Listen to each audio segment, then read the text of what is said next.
Peace and love, peace and love. My name is Bubbles, and this is the Bubbly Love Show. The Bubbly Love Show. Peace and love. A warm welcome to you. A warm welcome to us. Give thanks and gratitude for breath. Give thanks and gratitude for life. I am so excited to be here tonight. So tonight's discussion is going to be on the misuse of marijuana and tobacco, addiction, substance abuse, and alcoholism. We getting deep tonight, y'all, because let me tell you something. I have over 14 years experience with cannabis, and I was doing some research today, and I was like, you know what? I'm not even going to get scientific on y'all today, because I actually would like to do a show in the future that goes into the neurobiology and the neuroscience of the way that substances affect your mind and your brain, specifically in the different parts of your brain, and how addiction plays a part as a physical manifestation and all of that science stuff. And I was like, you know what? For tonight, let me keep it a little bit more simplistic, however deep, and really truly speak from my own experience, because out of all things, I could talk about this, y'all. Out of all things, I could talk about this. I literally have consumed cannabis for half of my life. I stopped now, and a part of that being, I realized that it was a part of my reality for so very long. And I'm on this journey of just becoming a different person and shedding old skin and my snake era of transformation and being the butterfly that I'm meant to be. So just stepping into newness and releasing old versions of myself. So before we get into anything, I would like us to do some deep breaths. The reason why we always start these shows with deep breaths is because our intentional breathing is us giving gratitude to the Most High and I, and remembering that we are alive and giving thanks that we are alive. And before we do anything, we need to give thanks and gratitude that we are alive. So let's come together, hands at center, or however you seem comfortable. And let's take a deep breath in through the nose while you're expanding your diaphragm. So it's going to go, put the belly out and exhale through the mouth. Belly goes in. Let's do 2 more. Take a deep breath.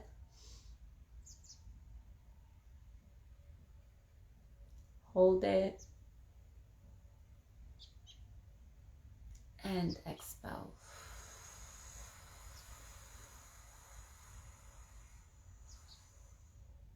Third one, take a deep inhale.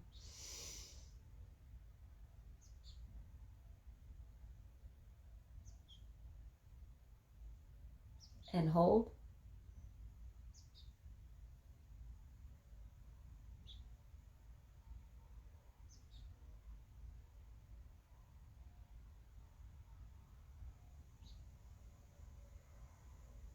Expel.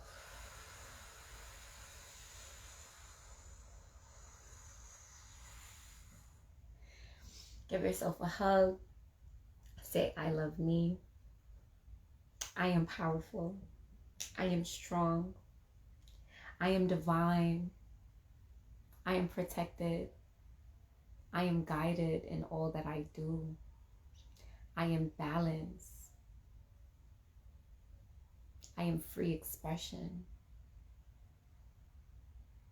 I am forgiveness. I am resilience. I am peace. I am whole. I have everything I need. I love me.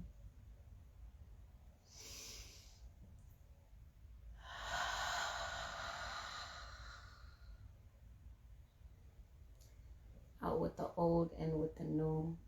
You know what it do.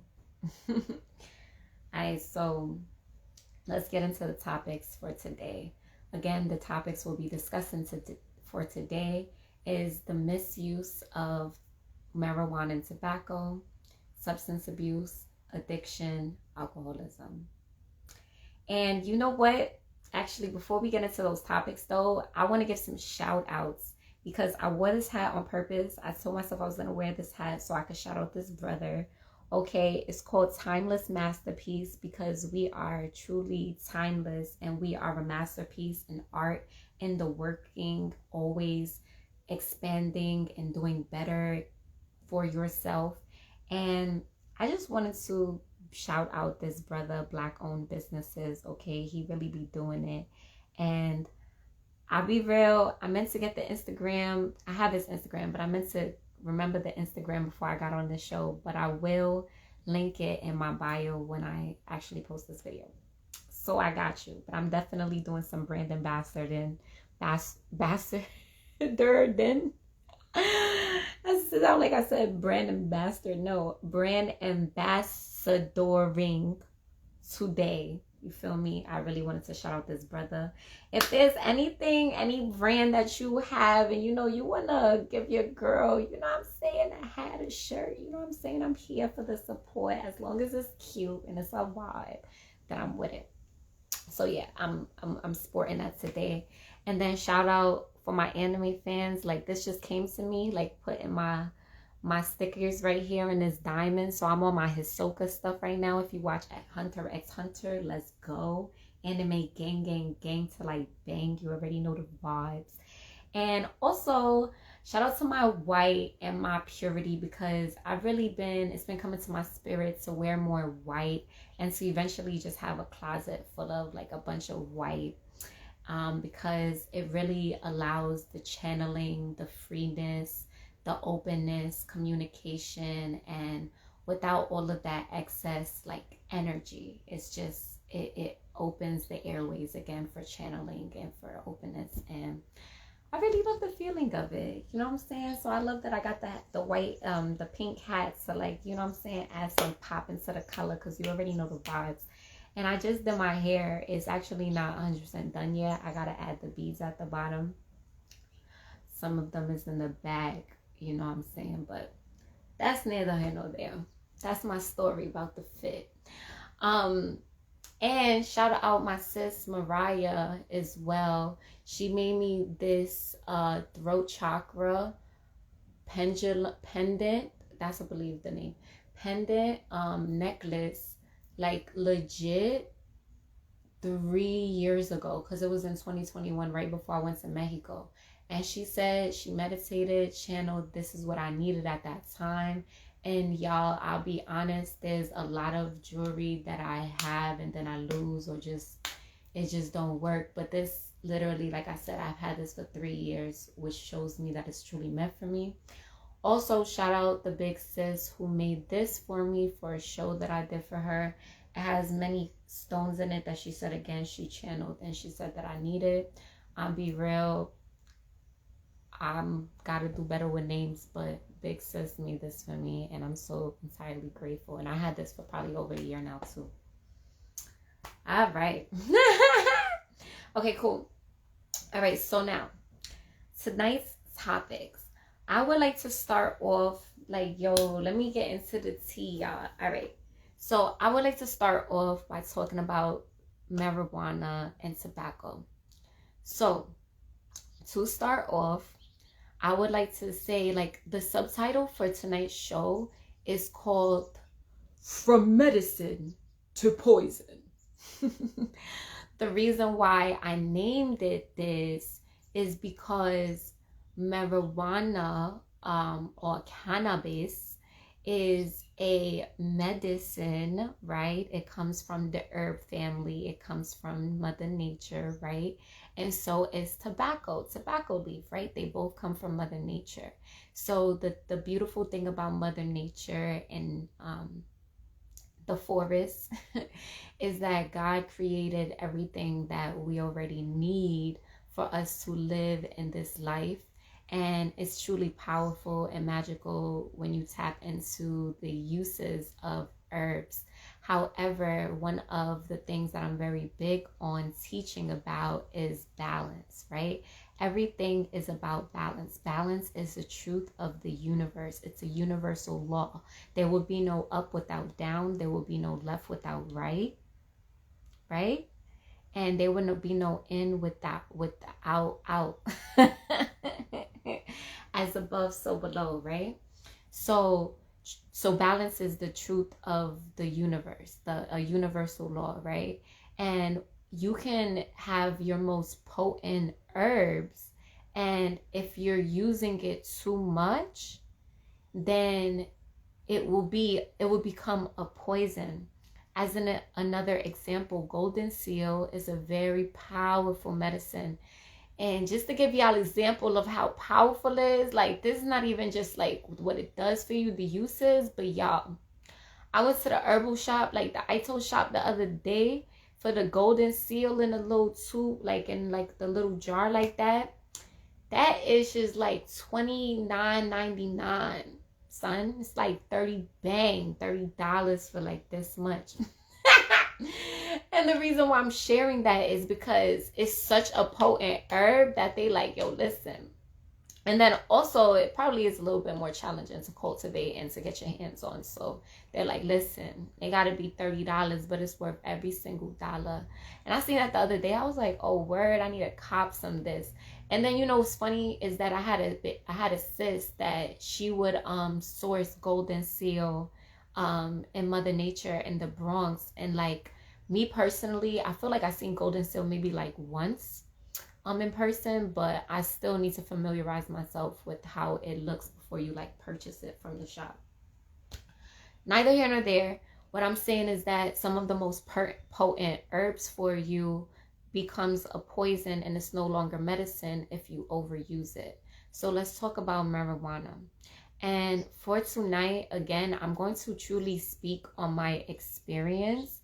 There's so much science to it that you can check out and look up that I would totally,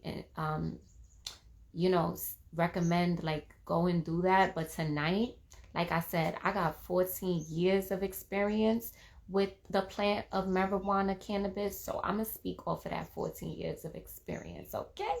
All right. So let's start off. Something that came to my spirit. Let me take a sip of, this is passion fruit juice. Hold up.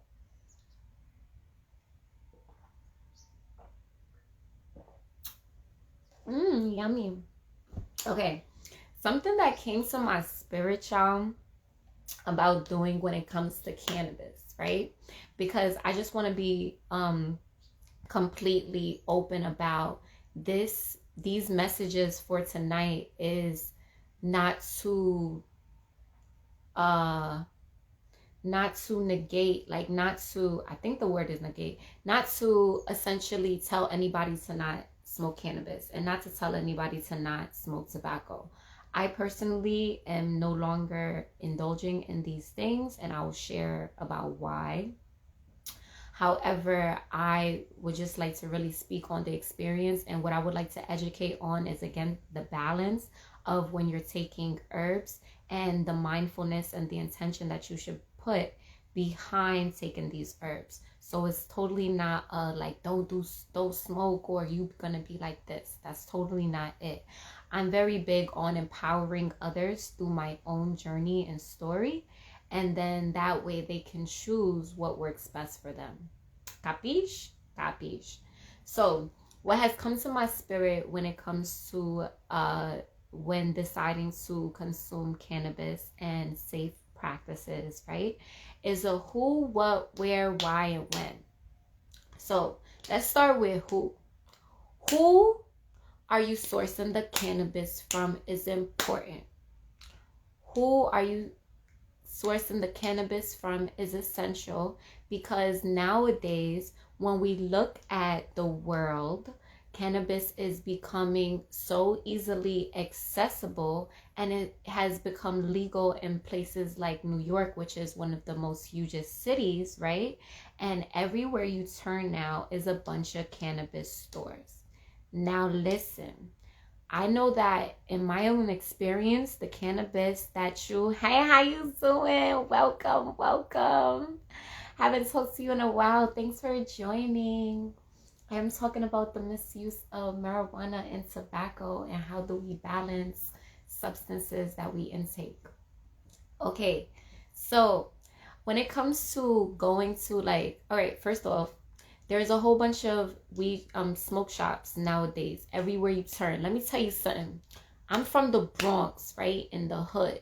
And when you go in other hoods and different hoods, like I'm just talking about my block, like you could see alcohol stores like so many different places, like almost like every 5-6 blocks. So basically every train station stop is like a alcohol a liquor store, right? So but then when you go to places like Manhattan, they're more widely spread out. They're not just in every single place that you could find it, right? This is on purpose. So I want to connect this now to the smoke shops.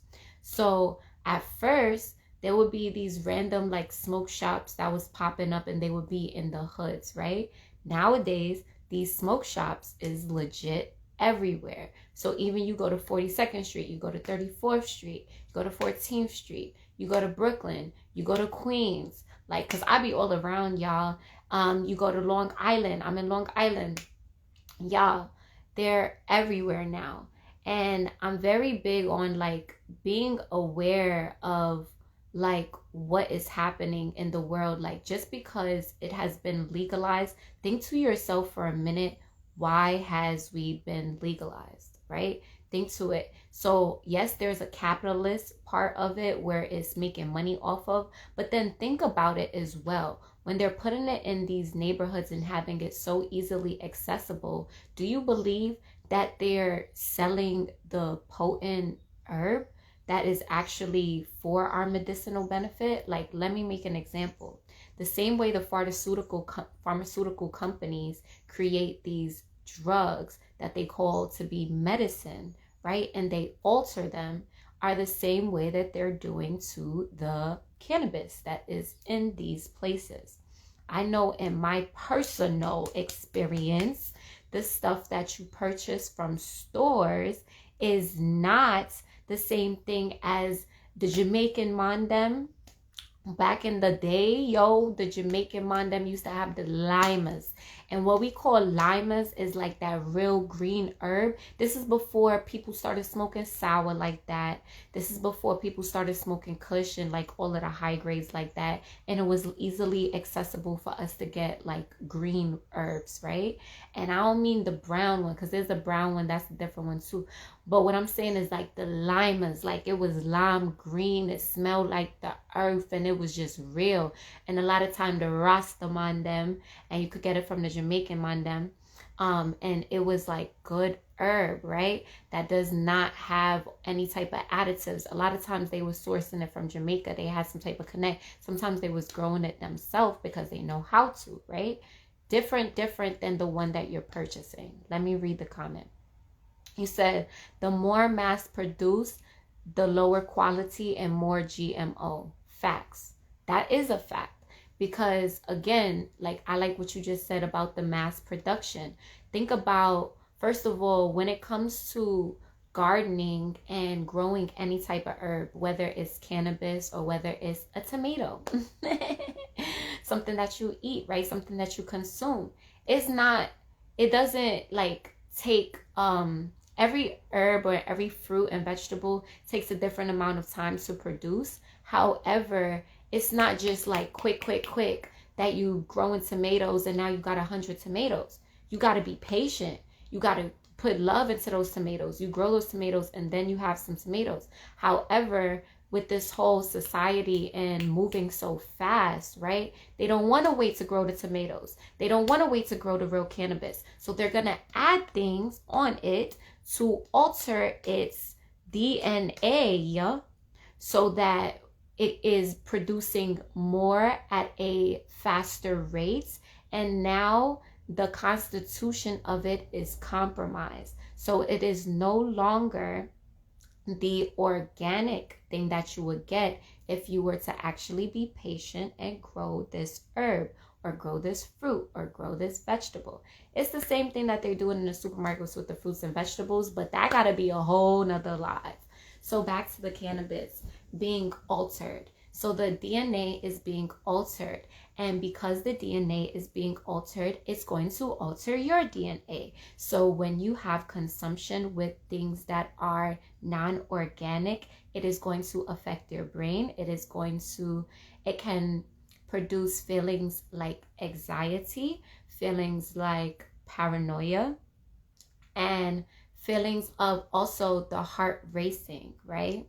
And every single thing that I'm talking about right now, I have firsthand experience, and then also spoke to others who have experienced very similar things when it comes to smoking this inorganic weed, right? Something else that I have noticed in my own experience is going to like the stores and smoking the cannabis that be from the stores. Let me tell y'all, when I tell you it's a different type of addiction, when it's a different type of like, son, I will smoke that weed.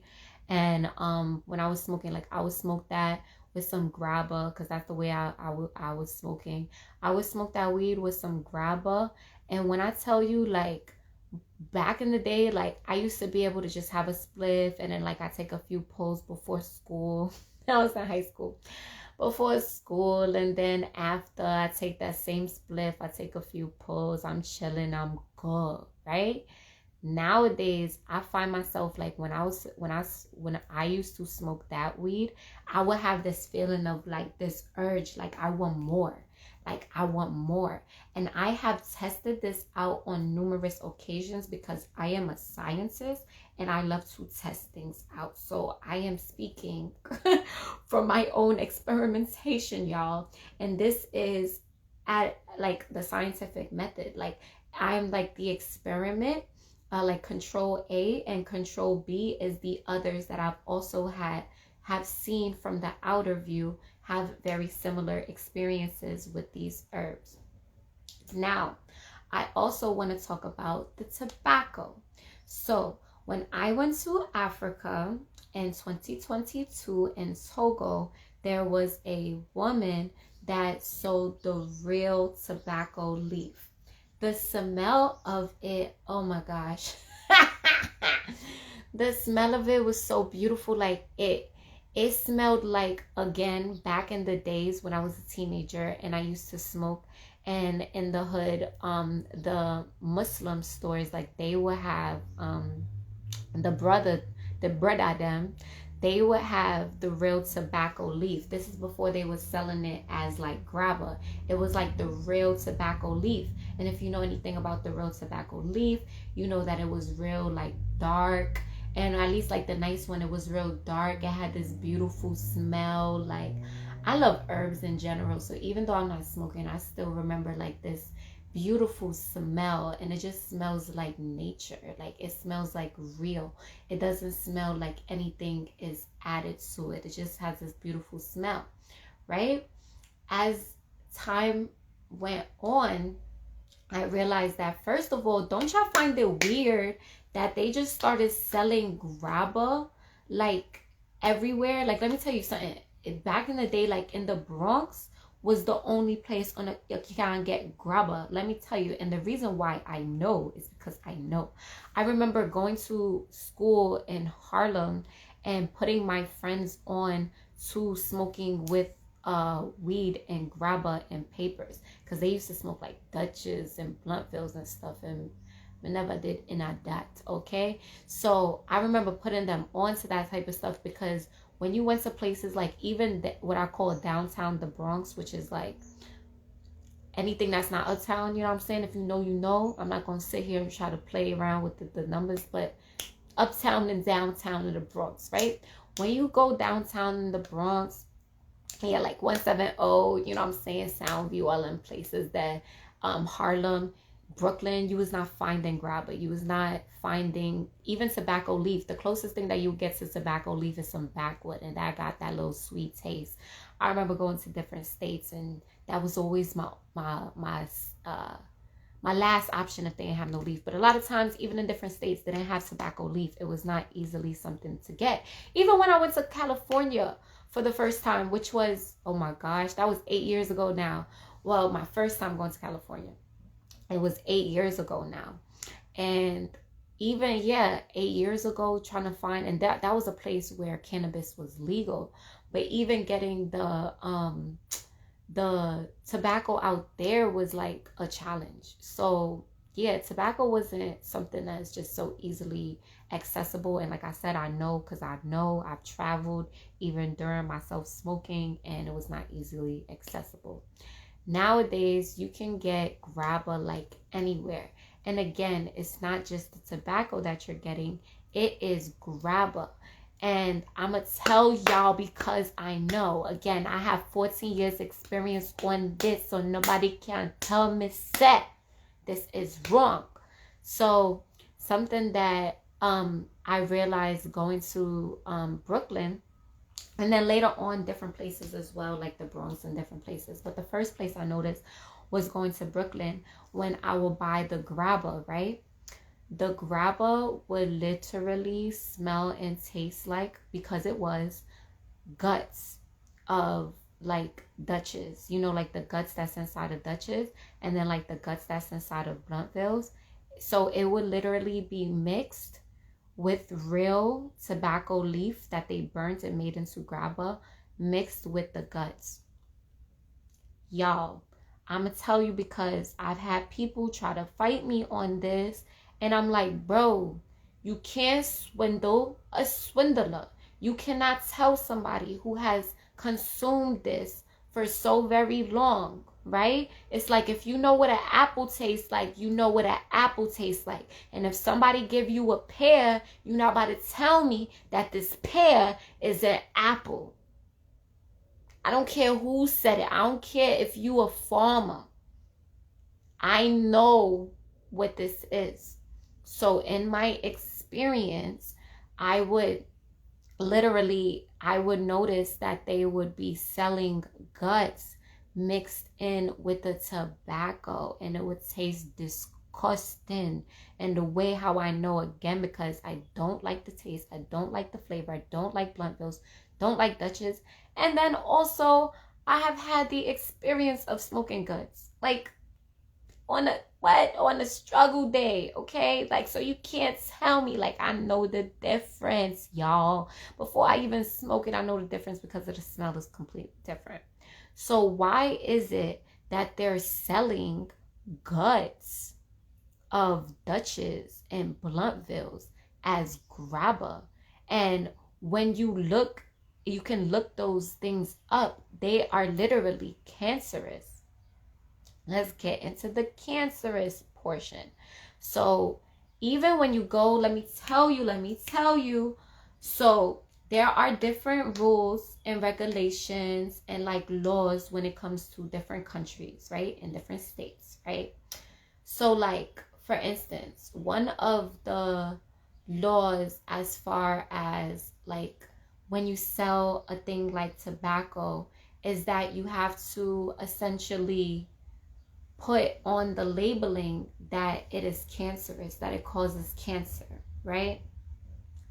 And I noticed in a place like America, or in a place, let me just say to New York, that when you look at these packs of like something like tobacco or something that has like tobacco in it, it would say it in these tiny little letters that it could cause cancer. And that like it's not good for pregnancy and stuff. But let's just talk about the cancerous part. It will be just like those pharmaceutical commercials that'll be like, yeah, take this new pill for your anxieties. And then at the end they'll be like, this, let's just see, it's called Quercetia.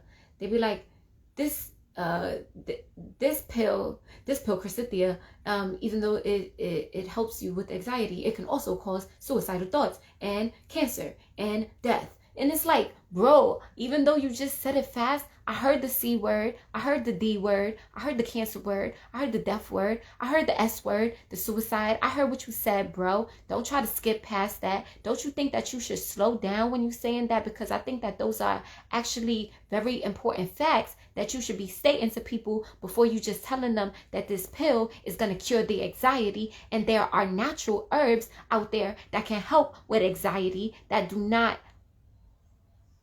compromise your DNA and cells.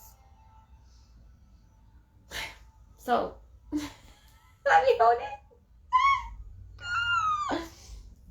So, again, with these products in New York, as an example, they will have these facts written very small. Let me tell y'all how earlier in March I went to Colombia. And this is actually when I was like releasing herbs, like marijuana. I felt like it just wasn't in my spirit to smoke anymore, because every time I was doing it, it just didn't feel right anymore. I was getting real high. My heart was beating very fast.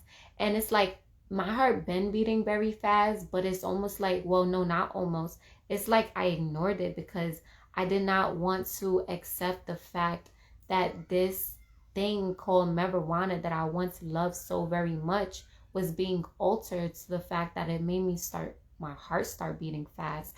And I remember that there was a point where I would have anxiety and I would smoke marijuana and it would actually calm me down.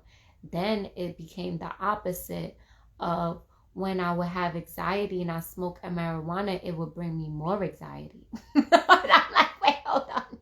This is not gonna work. Like, this is not what this is supposed to be doing for me. And then something that I also realized, oh wait, let me finish my first note. The note about, so in Colombia, what I realized is that I bought the tobacco pack. Like, I was buying tobacco because I was like, oh, let me like try out the organic tobacco to like wean myself off of weed. And then I realized too, I don't even love weed that much. It was really the tobacco that I love more, because if I had weed and I ain't have no tobacco, I ain't smoking, bro. I'm not smoking no ITEL spliff. I'm not doing it. So I realized it was really the tobacco that I liked. So anyway, I know that Colombia would have more organic tobacco, and I was working on just not smoking. So I was like, okay, let me like smoke this and then just lean my way off of not smoking weed, and then eventually not tobacco, and just like not smoking anything, right? Alright, cool. So you know that when I bought this pack of tobacco from Colombia, that it was legitimately it had pictures, like it on the different packs, it was different parts of the body, but it had pictures of like what's that word called, like when a leg is like not on anymore or something, like disfigured. Like, yeah, let's call the word disfigured. Like, it will show disfigured legs, and I mean like graphic ass pictures, bruh. Big on the tobacco. And it basically said, this, yes, amputated. Thank you, sis. I love you. That's the word I was looking for, amputated. I don't say that word enough. Word up. I'm going to add it to my dictionary. Okay, that was me putting it into my mind dictionary. All right, so yes, amputated. Y'all, it was showing me amputated legs on the cover of the tobacco. And then, like, you know, it's in Espanol, but you know, like I could read most of the thing because it says something fumar causes cancer, like, and it said in Espanol, however you say that, but I just know fumar is like smoking. So it basically was telling you that it causes cancer, right? But like I said, it's showing these amputated legs, it's showing these different like parts of the body being disfigured, and it was like scary, like, and I remember buying it, looking at it like, yo, this, like, I'm like, do I even want to buy this tobacco? Because like the tobacco that I was buying in the hood, like, you just get it in a little plastic bag and you just see the leaf. Like, you don't see all of that leg stuff. And I was like praying to God, like, wait, hold on, I don't know if I should be smoking this. But then I was like trying to ignore it, and I was like, yo, I'm just doing this. I'm doing this so I could lean off the weed. I'm not gonna do this for too long. Like, I'm gonna ignore it. I'm not gonna look at it like that. But that shit is wild. Like, the way it's looking like that, son, is wild. Word, all of that leg stuff, it was wild, because it would show the leg, it was one of the examples, but then it will also show, like, let me see, it was another example. It would show, like, because it would show different parts of the body that would be like amputated, and that would be like, it looked like it has dis-ease, like, in it, literally, like the veins and stuff, like all these different parts of the bodies. I'm like, yo, who is the graphic designer on these? And like, who took this job to be like, yeah, I'm a draw these out? But you know what? They was a good artist. They's a good artist, because if it's supposed to scare people, I know it's supposed to educate, but I think a part of it's supposed to scare people. Like, you sure you want to smoke this? They did a good job. They did an amazing job. I should look up the artists. I should look up the graphic designers. But word up. So anyway, I realized that it was very much bigger on that tobacco in Colombia than it was in a place like New York, right? And I found that to be like, interesting. That it's like, yes, they put the fact that it is cancerous, but they put it in these tiny little letters, knowing that a bunch of people wear glasses anyways, and they're not going to be able to read it. And most people, when they're buying the thing, they're not going to sit there and read all of those little words. They just going to read the big word that say tobacco. Oh, this is what I'm looking for? Oh, tobacco. They ain't looking for those little words. That's not what they bought it for. Neither here nor there. Okay, so let me talk about, I actually want to talk about this, because even as I'm like talking about this, and how my mind is so clear that I can just go back and be like, oh, let me go back to this. Let me actually make this clear. That is a part, y'all, because I'm not smoking no more. Like, let me tell you, I did not realize, because I smoked for so long, I did not realize the brain fog that had accumulated because of marijuana and tobacco, just that mix of it as well. Because when you think about even marijuana and tobacco, like, marijuana is a high. Yes, there's different ones like sativa and indica and hybrid and all that, but let's just think about the overall essence of what weed does, and it's like, it gets you high. It's like outer body experience. Now, for tobacco as an herb is actually supposed to bring groundedness. As an example, shamans use it within ceremonies. Like, for instance, like when I was a part of an ayahuasca ceremony in Mexico, tobacco is something that they gave us, and that they that the shaman used. Well, they didn't necessarily, well, yes they did. So rape is actually a form of tobacco. So that is also tobacco. So you can choose whether you wanted to do it a rape after, to like bring you down. And then myself, like, I was smoking the tobacco, and it definitely brought me back to this sphere, this world, okay? Because I was flying somewhere up high, all around the town, everywhere. We was outside.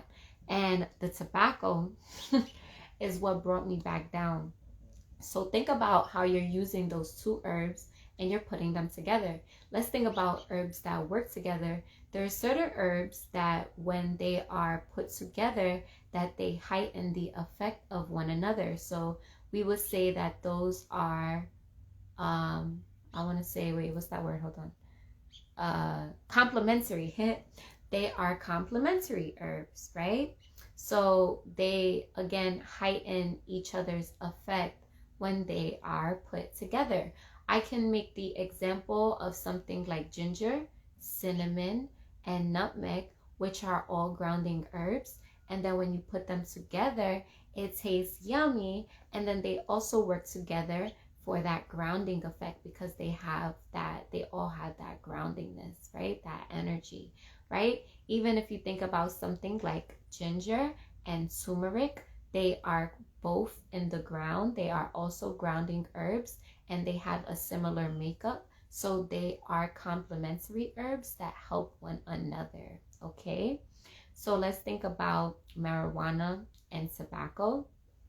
If one of them is making you high, let's just say like this, one of them is making you low like this, what do you think is happening like when it's together?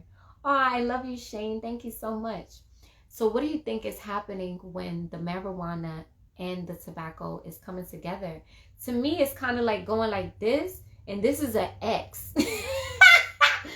It's coming together and it's like, no, man, I'm trying to make you high. This trying to make you low. Now you everywhere that you're not supposed to go. Okay? So they're working against each other truly. And I realized that, like, and I feel like that's what literally, this is like being channeled right now.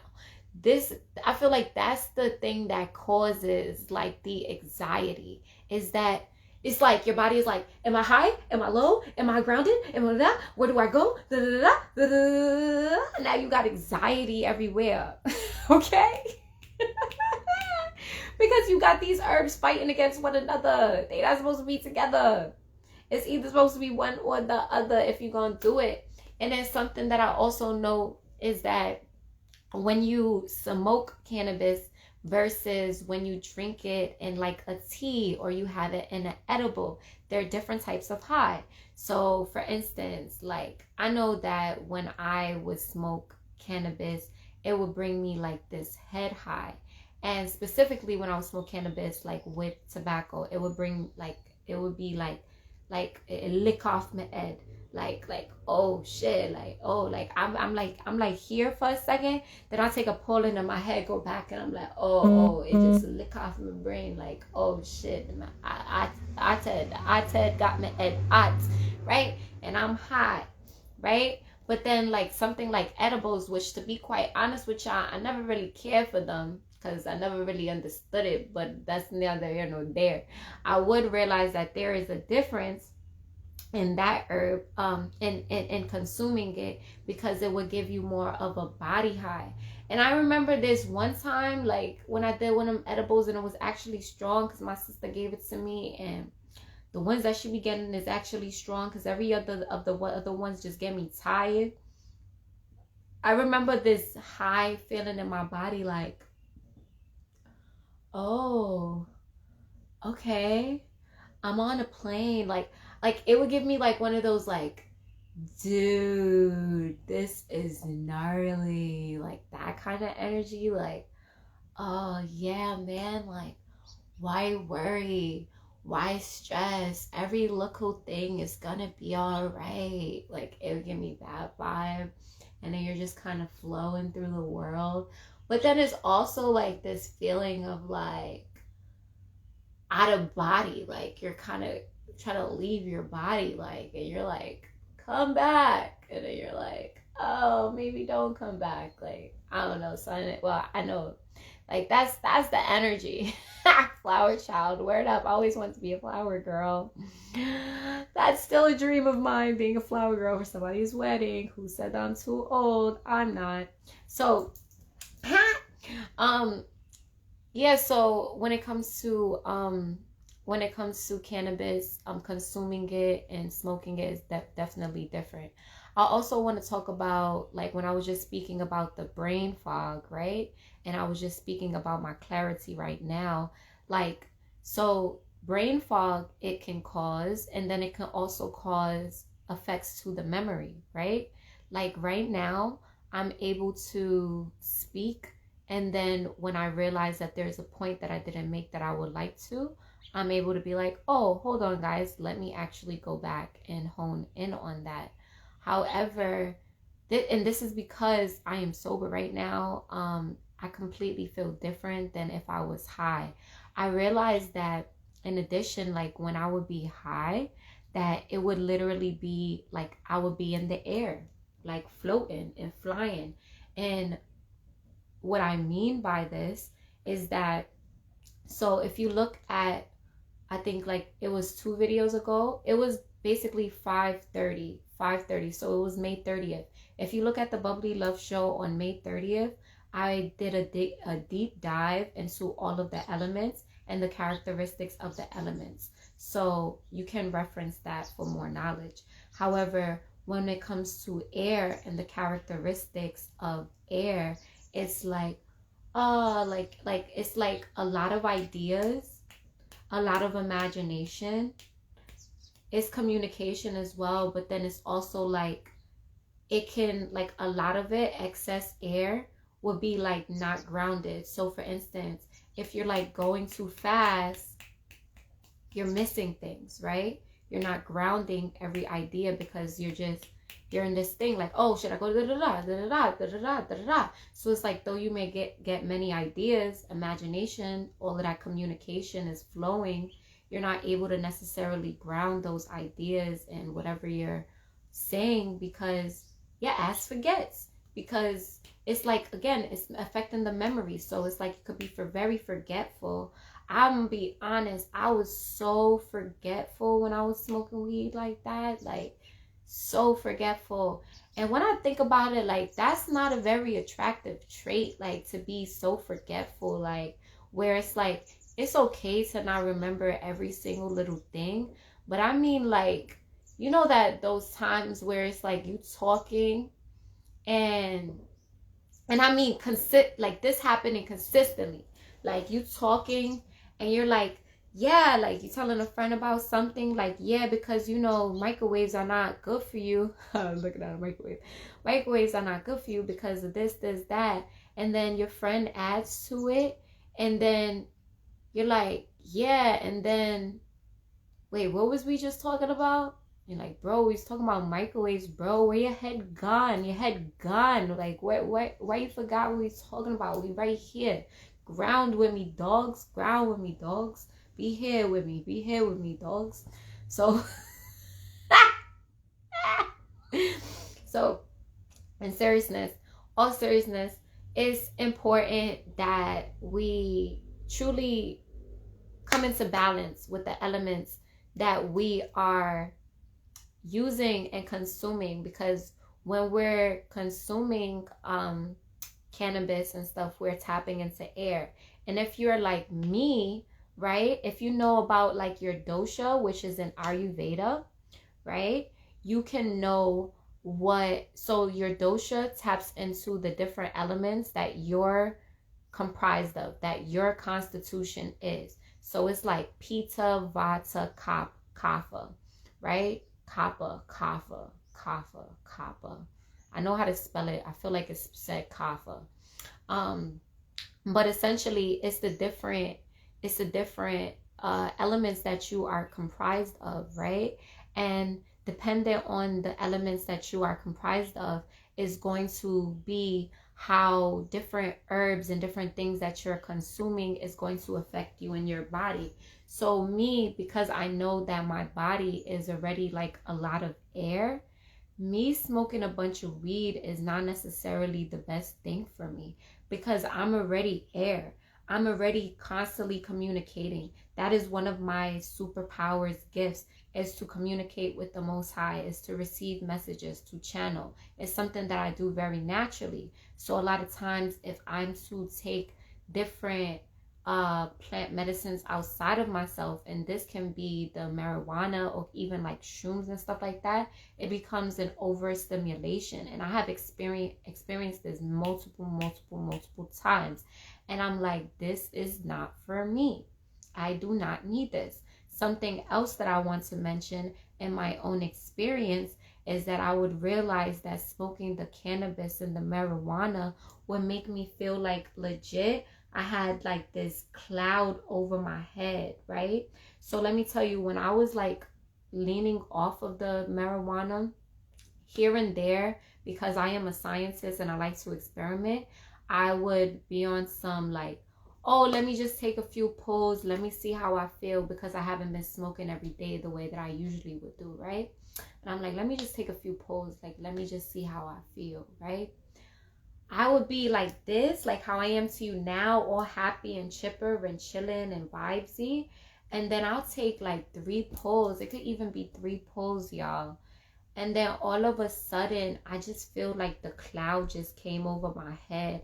And now I'm like this. Even though I'm not really like this physically, but that's how the energy feels. It's like this weight, this energy of like, da, da, da, like, yeah, man. Da, da, da.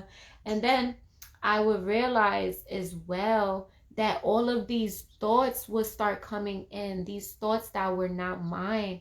And I mean like thoughts that's like deeper than just like paranoid, like, oh my gosh, are they looking at me because I'm high? I remember experiencing that when I was in high school, but that's because I knew my ass shouldn't have been getting high. But outside of that, I mean like even like other energies of like, for instance, like you smoke. Okay, okay. Let's say if you were like doing something new for the first time. I need to take a sip.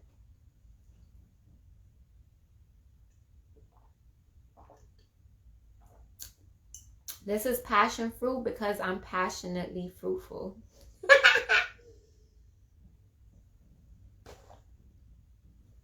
So,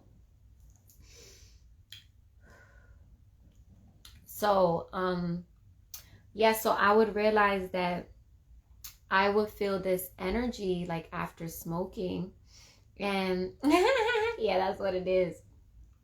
So, you know, I'm tapping into my solar plexus chakra right now, my creativity and all that. That's the color of the passion fruit because, you know, every fruit and all that has different they have different qualities and traits, and then one of them is being the color, and then that connects with the chakras that's inside of our body. So I like to be very intentional with what I'm drinking, what I'm consuming, or even like when I do it by spirit, being aware like, oh, what am I drinking right now? Oh, that's what I'm tapping into, my solar plexus, my creativity, right? Even right now, how I told you I'm wearing white, I'm channeling, right? And then I'm also wearing a pink hat, which is love. Like I've just been practicing love right now. Then my hair, it just came to me by spirit. I always listen to my spirit when it comes to the colors I put in my hair, and it is groundingness. So I just need a lot of grounding right now in this transitional period of my life of transformation and releasing the old version of me and stepping into the new version of me. I have been releasing a lot of old things. Hence, that's why I'm speaking on this topic today, because weed is one of the things that was the most challenging for me to let go. However, the things that are most challenging are the things that bring the most growth, the most abundance, the most transformation. Okay, so back to the energy of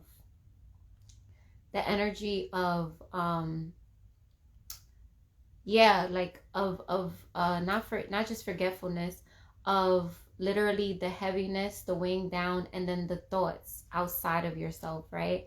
I would find myself in my own experience, like I said, very chipper, very positive, very confident and sure of myself.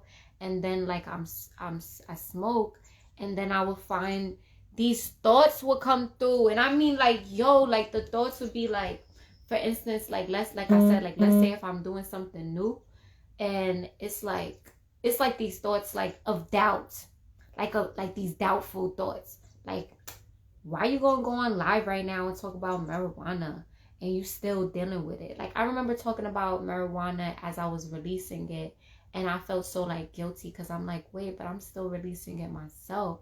Or like, shit, I'm be real, like I remember the first time when I stopped smoking for 69 days, and I had this whole video where I was speaking about releasing and stuff like that. And around that time, I was just getting a lot of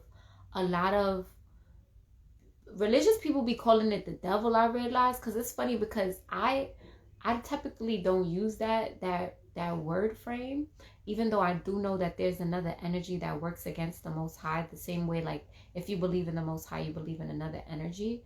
But I just would like to refrain from saying that, but I would like to say like negative thoughts. And I would say thoughts that do not serve you. I would say lower vibrational thoughts, lower entities. That's what I would name it. So I would realize that around this time when I had first stopped smoking and I did this whole video, and I got so many like feedback, like 200 something people like feedback on this thought about like releasing things and substances and everything like that. And around that time, like I said, I was just going through a lot of like, it was challenging for me to stop smoking. And then I was very close to people that was still smoking. And I ended up like being influenced because yeah, I was influenced by my environment, and I ended up smoking like that same night or like the next day. And then I felt like such a hypocrite because I'm like, yo, I was just talking about releasing this thing. And then I here went into like, I listened to that low vibration. I allowed that like lower entity to like to consume me, to like, yeah, to abduct me. I don't know, that's the word I want to say. To abduct me and my higher power and being, and I'm like, wall on there, wall on there. And for a minute, I just felt all of this shame and all of this guilt and this energy of like, damn, son, like, am I a hypocrite? Like, this is crazy. And then there would just be times where I would want to come on, not like maybe Instagram live, or even just like I've been doing like positive videos lately. But there would be times, excuse me, they would, thank you, get out, get out, get out.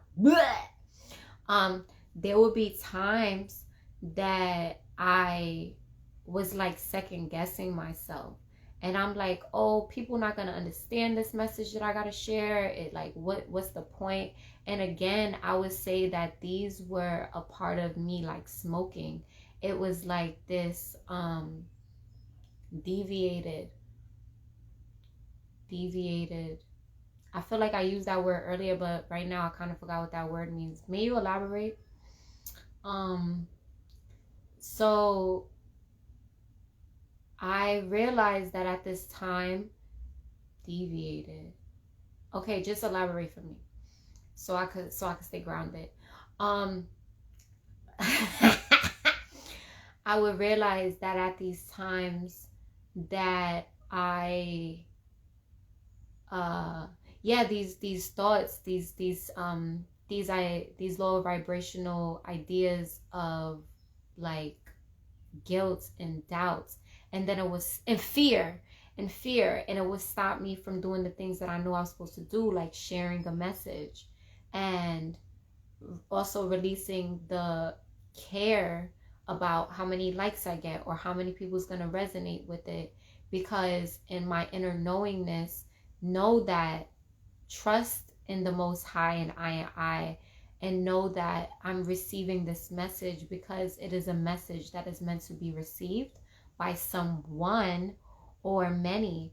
And also realizing that quality over quantity is essential, because it's not about 300, 500 people necessarily resonating with your message or confirming you and validating what you're saying. That's another thing, like validation. We need to release seeking validation. It's not about 300, 500 people validating it, which is nice when they do and you're like, oh wow, we're together on this resonance. However, even if it just touches one soul, one person, and one person writes you and they're like, wow, Bubbles, like, thank you so much for sharing this message. It has literally confirmed something for me today. It has confirmed where I'm at today, like, you know. And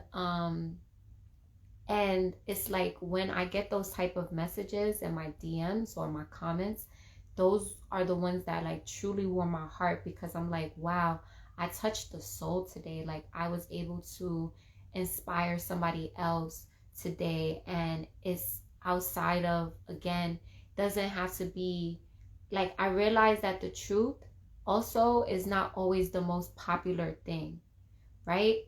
And I want to connect that to like the kind of music that I make. And I feel like the conscious music talking about certain things are not always the thing that's most popular. in this society now, things are changing and we are vibrating on different levels, and we are in this ascension mode. However, the powers that were still do not want that to be the mass message, like mass production in that kind of like high vibrational message. So it tries to hide these truths from the mass media, from the mass public, right? And again, when we look into society as some of the most like dopest teachers, influential teachers of our times, their teachings were not always the most popular. They a lot of times became popular years later, sometimes after they were no longer in this physical realm and they passed away and transitioned. So going to that to say that it is important for me and for you and for all to share the message that they are being given, because that is the message that you are meant to relay to others. And the people or persons, the people or person that it is meant for will always receive it at the time that they're meant to receive it. I remember there is an album by Lauryn Hill called Unplugged, and I started listening to that album when I was like 20 years old. To this day, that's 9 years ago, y'all. To this day, I'm able to still like to receive different messages from it than I first understood when I was 20. And one of the things she even says in one of the interludes is literally like she knows that God speaks to the hearts of others way better than she can, so that she knows that whatever message is meant to be received at that moment, that is the message that will be received. And it's true that like that album done got me through breakups, and even the things that I understood at that time helped me, and then the things that I understand now can still help me. And it makes me be like, oh snap, this whole time she was talking about that. Like I actually get more what she's talking about now because I actually have went through it. I'm gonna go into this comments now.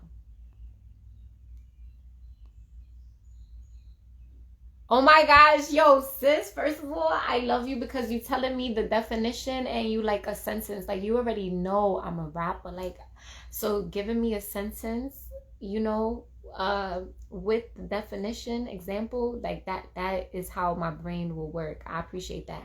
So listen, sis said, because the word is deviated. Karen was driving to Pier 37 and she got deviated. So she got distracted. She got distracted. She got deviated by an officer. So she got stopped. She got distracted. Okay. Deviation.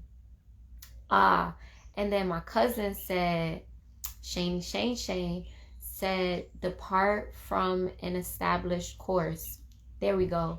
You must not deviate from the agreed route. Bars. I love both of y'all so much. Thank you, my sister. Thank you, my cousin, my brother. Okay, cool. Deviate. Right, yeah, like deviate. Like you get deviated from something. Yo, I'm gonna be real. Sometimes different words, like sometimes I'm in a realm and then like I forget these realms words and I'm just speaking like through spirit, because I'm like, what is this American word again? Like, oh yeah, that's what it is. Thanks for that though, y'all. So yeah, so to not get deviated. And now that is the word of the day. To not get deviated, distracted from the agreed upon course or routes. To not get deviated from where you're supposed to go. And that's what, back to the subject, that's what weed would do. That it would deviate me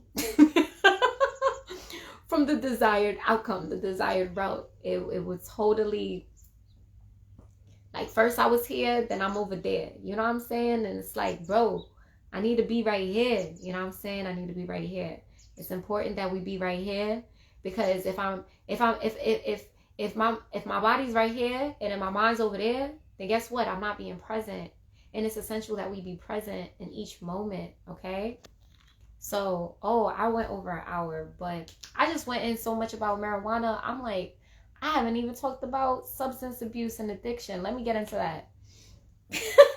I told you I got 14 years of this, y'all. I could talk about this for a while. But let me stay on topic. Okay, so all of that chattings was my experience with marijuana, what it has done for me. The times where I have benefited off of marijuana. I don't even want to say that, but okay, the times in my life where I feel like it has helped me, like I said, when it comes to anxiety, but then over time where it would actually be the cause of my anxiety, right? And like I told you, I was gonna go all science on y'all today, so I started watching this documentary. I didn't finish it because I was like, Spirit was like, speak from the art, and I was like, but it was really interesting. I'm, you know what? Now I'm saying it. I was supposed to just receive what I got from that documentary, watching it like halfway through. I think I watched 30 minutes into an hour.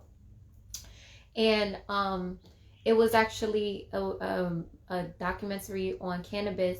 And this woman has had a daughter who has suffered from like epilepsy, and they call it mental retardation. I was like, aren't you not supposed to say that word no more? But that's how they called it, so I'm just repeating it. That's how they called it. But essentially, the young lady had problems with seizures and epilepsy, right? And they live in a place where medical cannabis is legal, and essentially they get it in an oil, and it's something that the mother literally uses for the little daughter. And I mean, this little girl, young, like maybe like 8 or something like that. And you know, she takes the droplets, and it helps her with not having so much seizures and conditions of epilepsy. So I thought that it was very interesting to learn about. And also, apparently the medical cannabis that they use does not create like a euphoria type of effect. But yeah, so that's an example of how cannabis is like used as medicine. Again, in my own experience, back then when it was like better, it would help me with anxiety. And when I say better, when it was not tampered with. And then even when it comes to tobacco, again, shaman using it in ceremony and me using it in ceremony, and it definitely brings you back here. Now, when it comes to smoking it every day, that's when it become again, we talked about the ideas of cancerous. And then also now I want to talk about abuse, when you abuse a substance. So we've talked about that a bit, but essentially everything comes back down to balance. So anything that you're consuming, ensuring that you are in balance with it. Let's go back to the who, what, where, why, and when that I started on earlier. So let's do this. Who are you getting the marijuana from? Who are you when you smoke the marijuana? I have met people that act very differently when they smoke marijuana. So who are you getting it from is essential. Who are you when you smoke the marijuana? What is it? What is it? We're talking about marijuana. What is it though?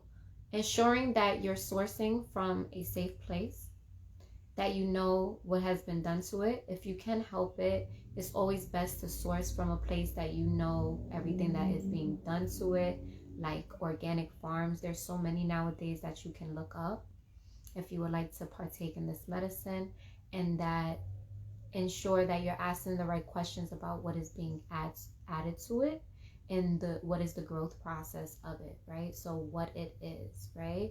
And then also what it is, right? And then also what it does for you. What is it doing to your body? How is it affecting you, right?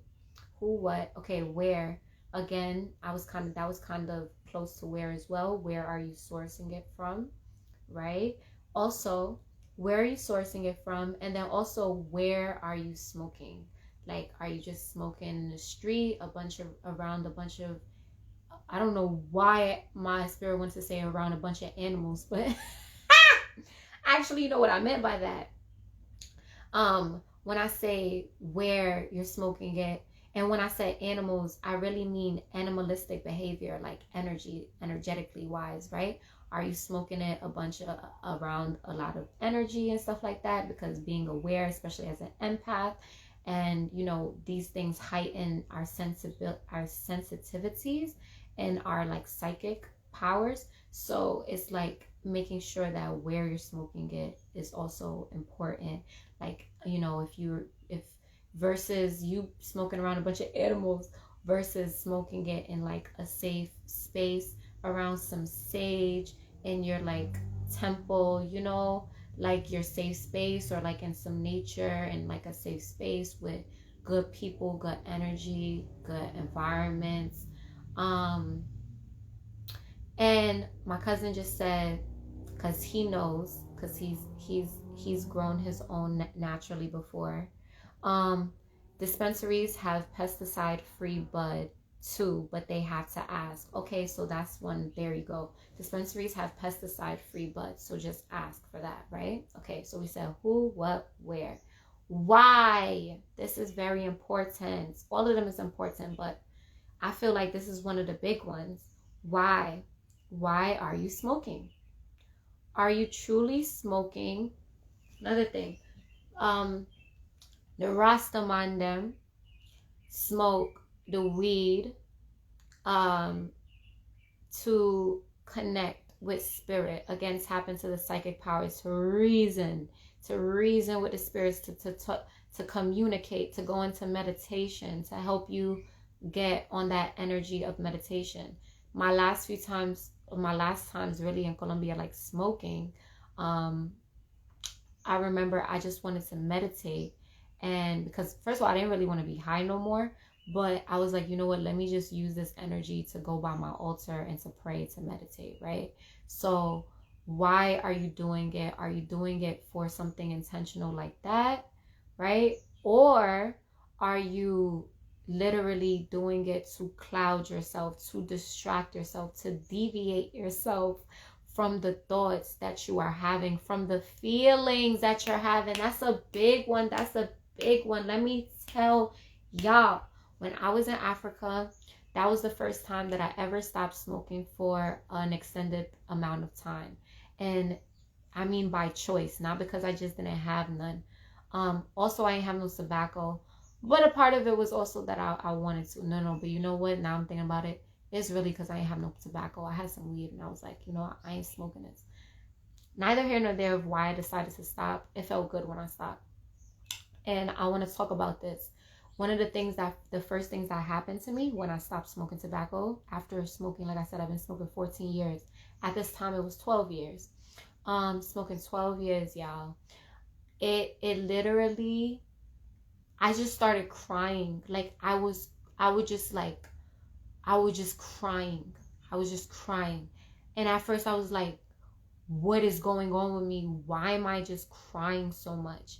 And then the message came like, yeah, so the cannabis is like a stimulant, like, and it's also like one of the things that it does is that it essentially it blocks, like, I want to say the receptors. I don't even want to try to say it in the scientific way. I'm gonna just say it to the best of my ability. It can block your emotions. Essentially, it can block your emotions.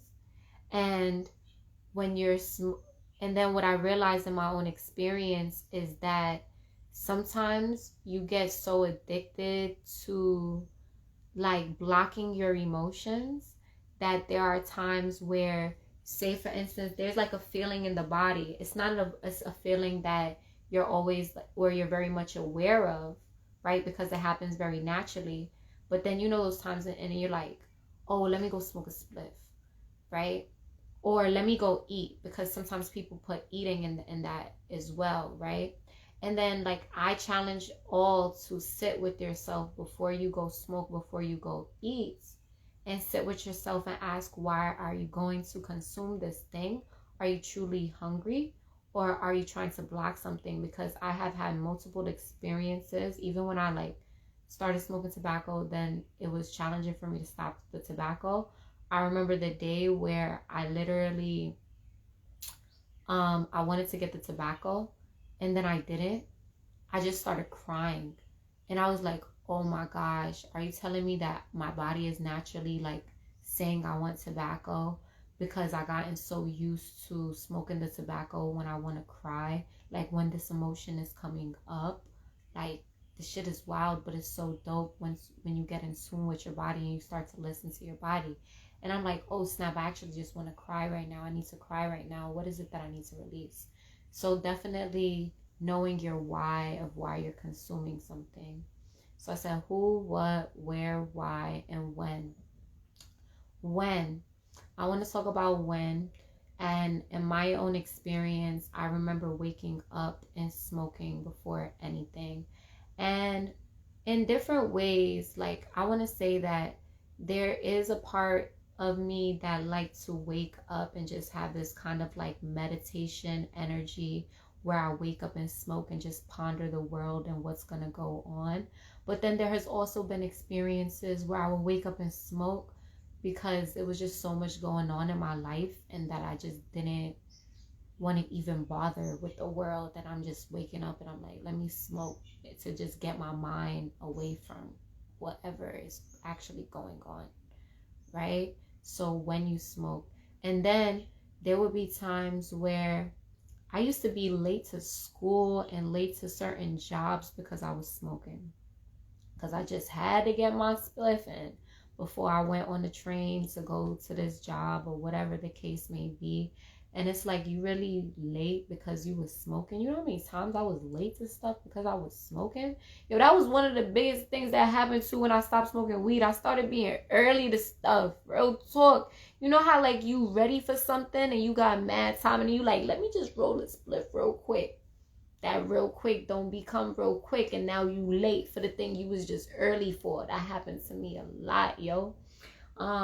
So yeah, when you're smoking. And then there would also be like, there would be these times where like I would smoke, like for instance when I used to get on live before, and I would like smoke before the live because I'm like, oh, I got all of this anxiety me getting on live and speaking, like let me smoke before that. But then sometimes the shit would give me even more anxiety because I'm smoking and like, because I'm here trying to rush now to get on a live because I didn't spend the damn time smoking. And yeah, so I would say to be intentional about when you're smoking as well. Who, what, where, why, when. And then how. I want to talk about how, because it's like, are you smoking through a pipe? Are you smoking through like organic papers?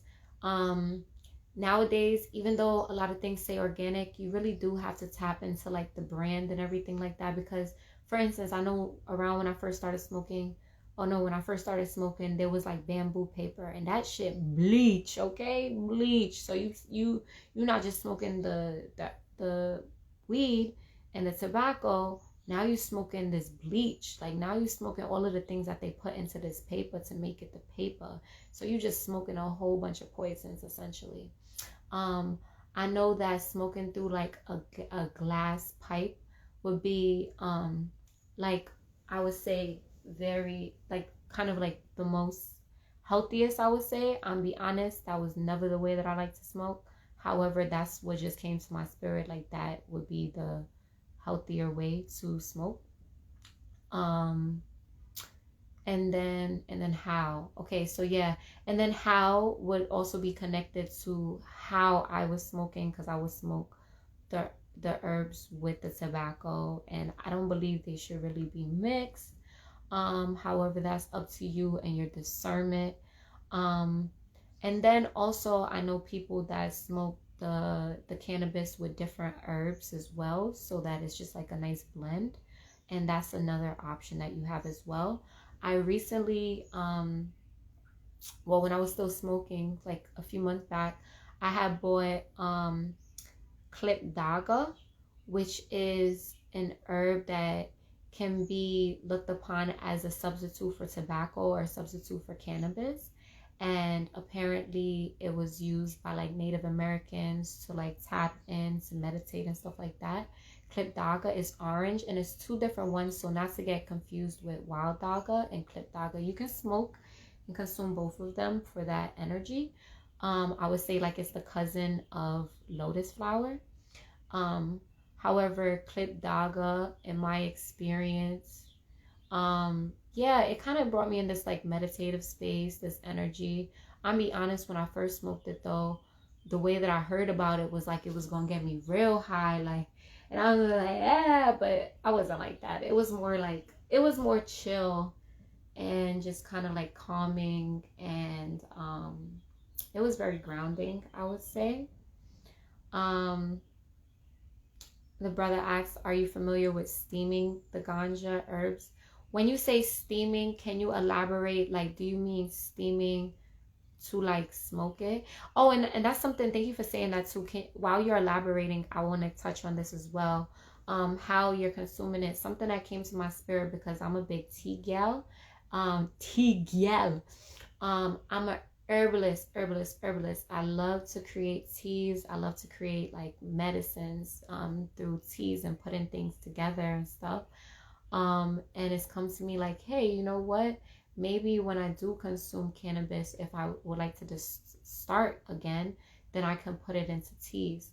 At this moment, I'm just completely taking a whole break, but that would be something that I would love to like explore, is putting it into teas and putting it into like tinctures. Just come to me, but like non-alcoholic tinctures, because I don't drink, and that's the other topics that we got to get into. You had to smoke it with a chalice. Okay, I understand. Yeah, so thank you for sharing that. Again, like, I mean, I've smoked chalice, I smoked pipes and all that before. However, I didn't like it. It made me cough a lot. Word up. But, and thank you, Shane, for sharing that, because you just made a nice point. So as well, the reason why I mentioned about drinking the cannabis into like a tea form, right, or like a juice, is because fire, word up, fire does cause a different chemical reaction. My cousin just made that note, and it's true. So once you put fire to something, you are now changing. Again, like I've been talking about like the DNA, but not necessarily like the DNA, but like, yeah, like you said, like the chemical reaction of it. So the way that the cannabis would have reacted with yourself by like consuming it is going to change it a bit when you're adding the fire, because going back to like elements and stuff, right, it's like you're adding a different element, so now it's bringing out something different. Yes. Okay, cool. All right, so I went through who, what, where, why, when, how about cannabis. I went through a bit about addiction, because like addiction, like I just want to touch this, like addiction is, I want to say that addiction and substance abuse is different. I have been studying neurobiology. I am considered a certified art therapist now, and it requires me to study the brain and the mind, and it's a continuous effort. However, I learned that like addiction is something that literally like happens within the brain. Like you become like dependent on this thing, and it could be like very, like a very, I want to say a very needy type of relationship, a very codependent type of relationship, and a very harmful type of relationship, as in if you don't have this substance, that you can hurt yourself or others, harm yourself or others, because you're so addicted to this thing. And then meanwhile, substance abuse is not necessarily needing it, and I want to say this is where I was at, not necessarily needing it and knowing that you can go days without it, but just abusing the shit and being like, yeah, like it's connected to abuse of power, because you have so much access to it, right? It's like you're abusing its use because you know you have access to it, so you're just abusing the use of it, the amount. I want to say that substance abuse as well can be connected to like the obesity and to the problems that society has when it comes to food consumption and overeating, because we have so much access to it. We're consuming so much, we're buying so much, stocking so much in our refrigerators and our cabinets, because that's what we were being taught. But I truly love to shop in a simplistic way, as in buy my veggies and my fruits and my stuff that I'm going to eat for that day, and then go back out and, every day. literally, or every 2 days, and get the things that I'm supposed to consume.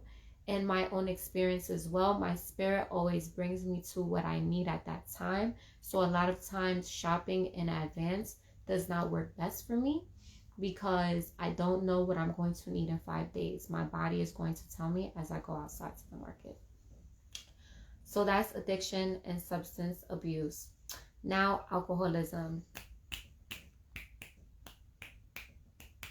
I first want to start off by saying that I really wanted to touch these subjects to ensure that I'm creating a safe space to educate, and a safe space to have open communication. And I use myself as an example. And the experiences that I'm sharing with you all today are personal experiences. So if anyone can speak about them, it is me. I am not just speaking from some shit that I read off of the internet. I'm really speaking with myself, and then the work that I've been doing within myself and my spirit. So I want to talk about alcoholism, which can be a very sensitive topic. I know that in the beginning of when I first stopped drinking, or even when I was going through it, it was very, very sensitive for me. But I give thanks to the Most High and I for how far that I have come in this journey, where I can openly express and share my story as a testimony to empower and inspire others. So alcoholism is, I'm not going to use scientific terms. Again, I'm going to speak from my spirit, from my heart. So alcoholism is, I would say again, a dependency on alcohol. And I would say is very deep, because in my own experience with alcoholism, it started off as an innocent thing to just drink. I noticed that in my experience drinking, it just so happened to be more fun when I would drink. Literally started very innocently. Everything just seemed funnier. Everything seemed more exciting. You know, I was just happy, because I was usually happy. So it just kind of heightened how I was feeling. And then as time went on, it became a habit. And I believe that a lot of times when you start to habitually do something, and now it starts to become a substance abuse, you don't really realize that shift that takes place in you being codependent to this substance, to this thing, to this feeling, to this feeling. At a time, I was so addicted to the feeling that alcohol brought me that I did not want to be sober. I did not realize really how much I was drinking until I literally ended up in the hospital because of it.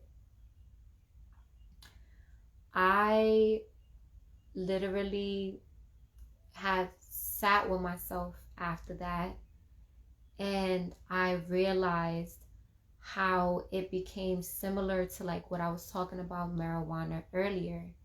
In the beginning, it's kind of innocent, but then eventually it becomes codependent, and then eventually you're starting to use it to block out your feelings, to block your emotions, to block out the real things that are going on, to essentially escapism. I realized that I had a problem with escapism, and that I was trying to run away. So even though I was physically here, I wanted to be elsewhere. So I ran away, and I used these substances to run away. And I realized when it comes to alcohol, just how dangerous it is to overconsume, because it affects the liver. It affects other parts, but I want to talk about the liver. The liver is similar to what it says. It makes you liver. You cannot live without the liver.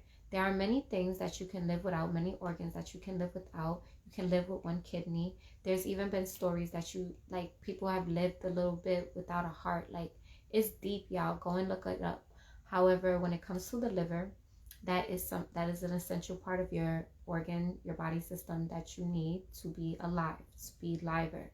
The liver acts as a filtration system, and it essentially takes out all of the like waste that you don't need within your body, and then turns it into the nutrients and the things that you do need for your body. So when this part of your body is affected, it can literally cause distress and imbalances everywhere when the liver is not functioning properly. So it is very important that we're taking care of our liver.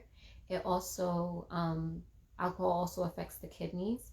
And I know in my own experience, with drinking, I would have to pee all the time, then holding your urine is never good. I remember drinking and being in Manhattan and then going to the Bronx and then having to hold it for like an hour plus, and that's just not good on the kidneys, not good on the urinary system, all of that. So it also affects that. I would like to share some herbs that are healing for the liver. Some herbs that are healing for the liver are milk thistle, red clover blossom,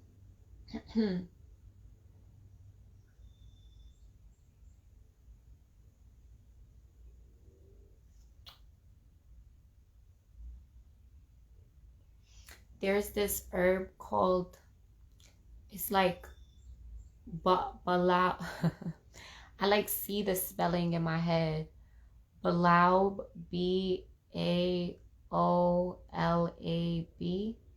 Baolab, Baloba, I believe it's called.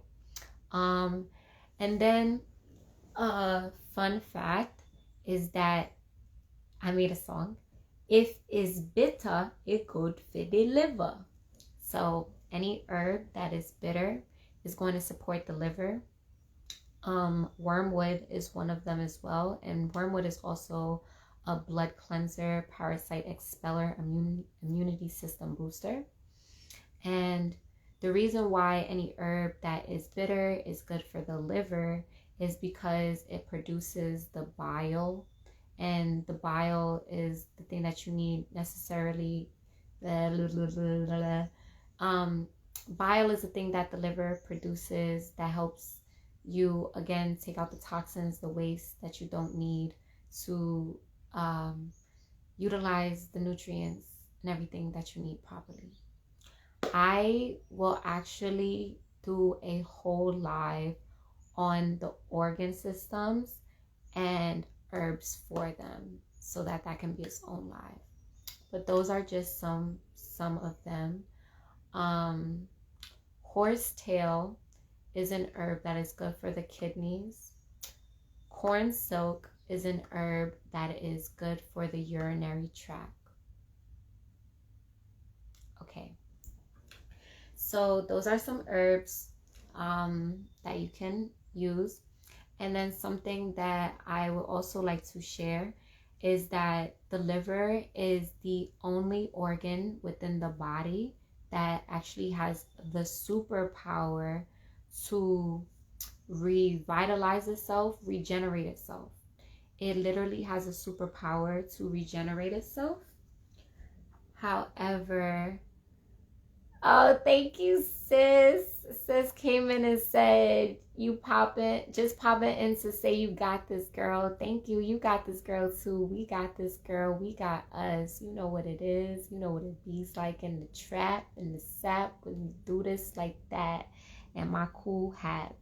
We timeless, baby. We timeless masterpieces. Hey, sis. You are beautiful. I receive you always. Hugs and kisses. Bubbly love. So yeah, so when it comes to the liver, it is the only organ that can regenerate itself. And I want to share in like my own experience. Like, I have been healing my own liver, and it is so real. It is so real the power of herbalism, the power of mindfulness, the power of intention is so real that it heals. It's so real that it heals, y'all. And I am a living, walking testimony, okay? I was literally told at a point by the hospital that my only option was a transplant, y'all. I am the living testimony. But guess what? They didn't tell me at the hospital. They did not tell me that the liver is an organ that can regenerate itself. They did not tell me that I have the power to heal. And what I've been learning on this journey, especially when it comes to healing my liver, is that it is a patience journey. It is a consistent journey. It is a dedication journey, a determined journey. It is a journey for the strong. It ain't for the weak. It's for the strong. It's the test of willpower, the test of the essence and divinity that you and I both have. That is what healing the liver has been teaching me. I recently went to the liver doctor. And everything's been great, y'all. And that's what I'm saying. Like, it's like, I'm not even sure if I'm like, I used to get so emotional about it, but now I'm like, I'm more emotional in the way like, I just want to inspire others and I just want to share my story to share with others, because whatever you got going on with your body, like I promise you that you have the power to heal it. I promise you that you have the power to fix it, to revitalize yourself, to regenerate yourself, to transform yourself. You just have to believe in yourself. You have to believe that you can do it. And you have to stay consistent, because the same things that have brought you the sickness, the illness, the ailments are not going to be the same things that bring you the healing.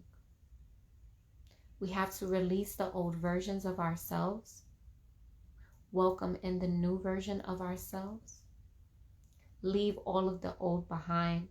I remember when I first stopped drinking liquor, how challenging it was to be out and about with friends while everybody drinks and I don't, and I wanted to, but I decided that I cared about my life way more than this substance that's going to make me escape. And I learned how to deal with my feelings. I learned that escapism was not great and beneficial for my health. I learned that facing my emotions is where it's at. And I've done this through music therapy, through art therapy, through meditation, through dance therapy, through mindfulness practices and exercises, journaling. I began journaling again. Instead of feeling these feelings and now allowing myself to feel these feelings, I started to journal about it. I started to create songs about it. I want to share with y'all my song on the Love album called Way Down.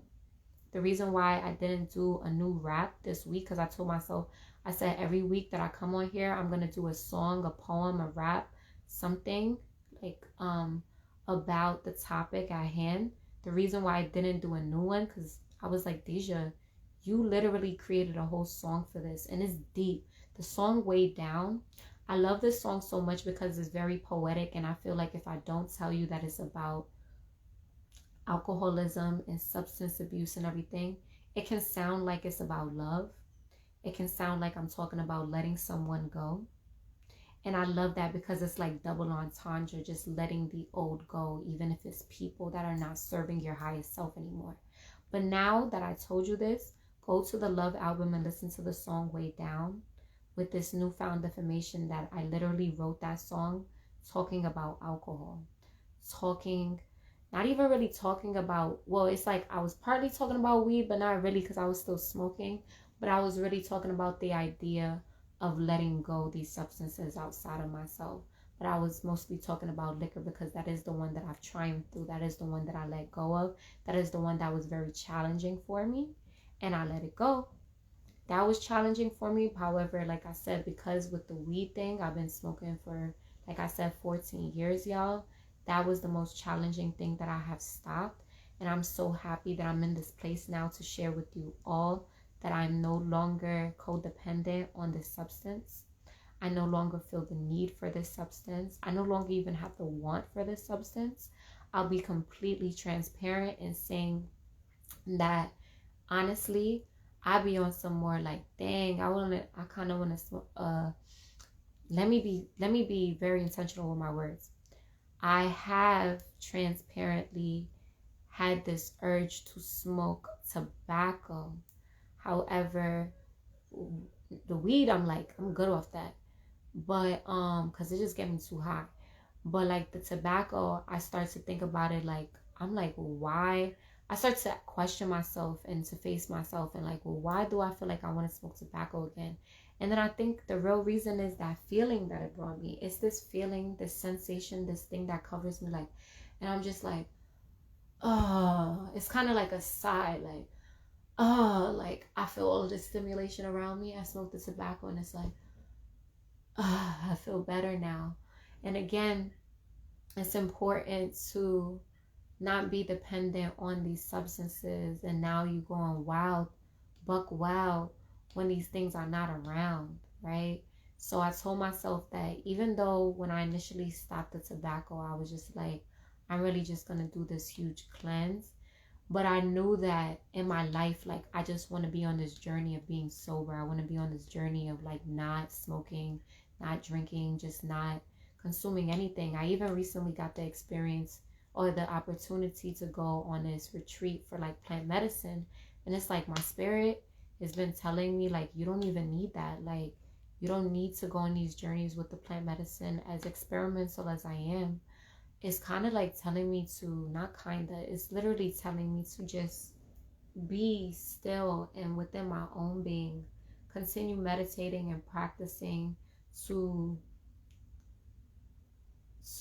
still your mind and separate from the things that's going on, hone within yourself, within the magic inside of you, within the magic inside of I, without any outside substance.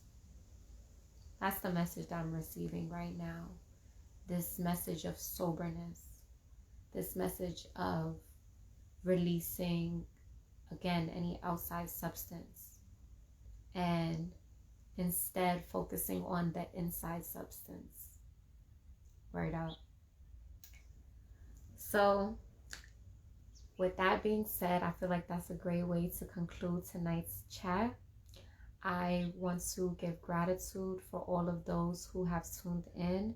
I want to give gratitude for your being.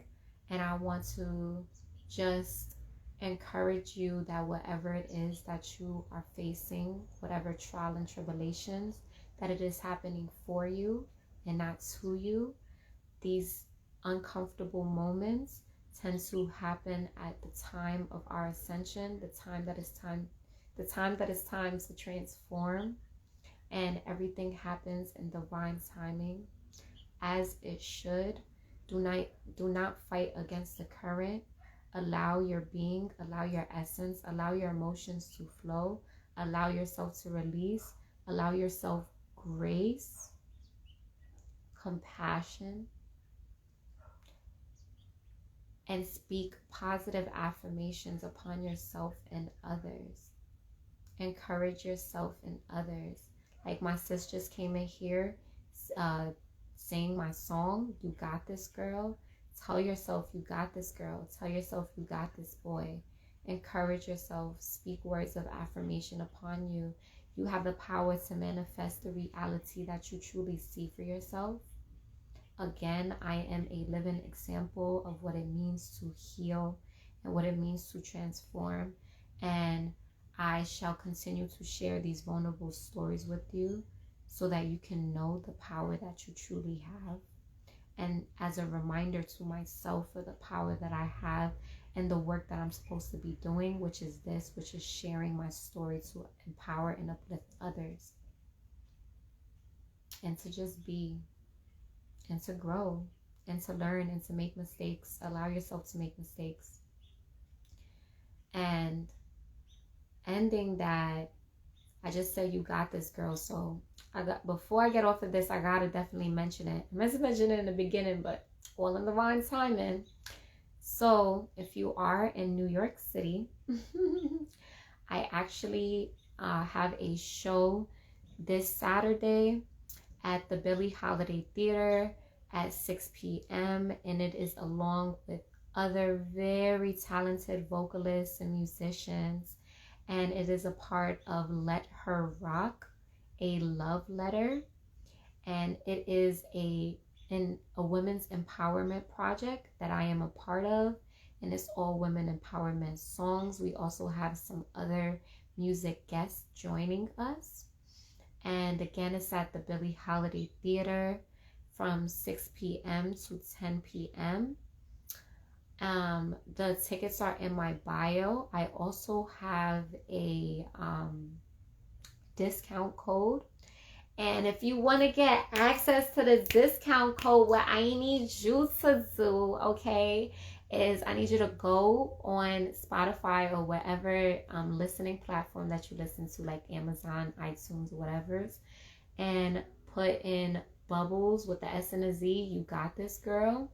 And besides the chorus that says You Got This Girl, send me some lyrics. Like, okay, yeah, send me some lyrics. I'm not even gonna, yeah, and hit them with the ohm. Yeah, those two lyrics, those is not, that's not qualifying. So either not You Got This Girl or not hit them with the ohm, because that's what I say as the hook and the chorus. I want you to give me other lyrics that I say in You Got This Girl, and you will receive the 50% off discount code. DM me. I look forward to seeing you, all those who can make it. And yes, thank you so much, sis. Will I see you tomorrow? At first, I thought you said connection mañana, but you said hermana. I thought you like, we connected mañana. Yes, thank you. Yes, I'm not gonna say what you're saying out loud right now because then I'm giving them the answer. But those is definitely some lyrics. Thank you, sis. I appreciate you. Am I gonna see you tomorrow? Are you coming to the show? I mean, not tomorrow. Sorry, Saturday. Are you coming to the show? Let's go. Let's go with the lyrics, sis. Let's go with the lyrics. I love you so much. Yo, so, well, yeah, let's chat because I miss you anyway. We gotta speak. We gotta talk. Let's catch up. Let's definitely set some time to even connect. Okay. I actually just went to Coney Island the other day, and we were supposed to go to Coney Island. Like, let's actually do that this summer. Let's do that, sis. I love you. I miss you. All right. For everyone else, I would like to end the same way we started. We're going to do 3 deep breaths, and we're gonna get up out of here. Let's take a deep breath in. Hold.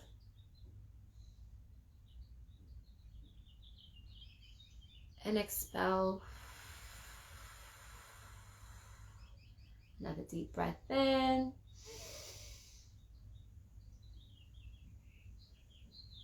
Hold. And expel. One more deep breath.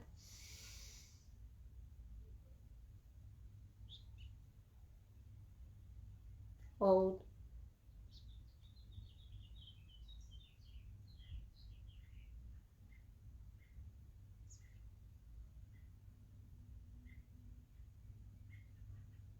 Expel.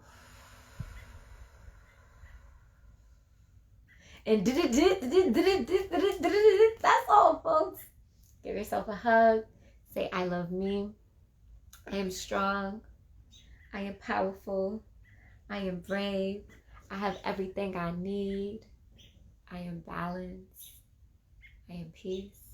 I am free. I love me. Peace and love, everyone. I Bubbly love you.